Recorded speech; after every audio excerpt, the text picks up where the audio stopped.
How do I get rid of a nest of bees in my flower bed? And this is from Mary.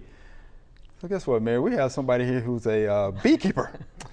So what does our beekeeper, Miss Ginny, think about that? Now, are we talking about bees? You think they're bees, or could they be wasp or hornets? They could certainly be bees. There So are quite a number of bee species that are native bees. Okay. They're not honeybees, and they don't produce honey.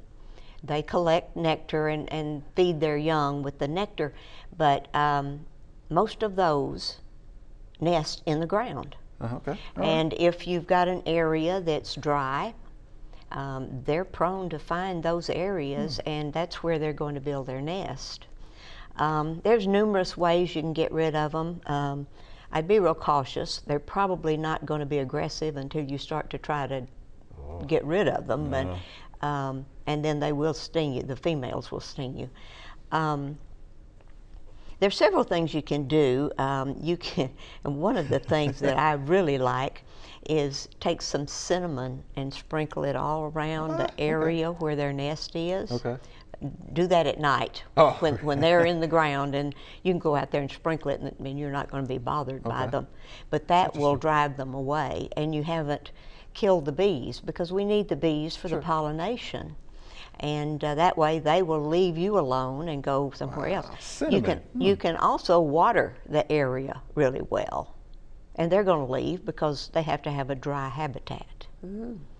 Wow. I didn't know. My biggie. They learn so much. I tell you. But so what if they were yellow jackets, hornets, anything like that? Well, yellow jackets and hornets, I would get some spray that's made for yellow jackets and hornets. Read the label, and I would probably spray them from a distance. As far away as I could be. However, there are some things that you can spray down in there in the evening time after they've gone into the ground. But that's where you want to really be careful, because when you start trying to kill them, they're going to become aggressive. Sure. We hope you loved the video. We would love for you to ask more questions. Be sure to leave those questions in your comments.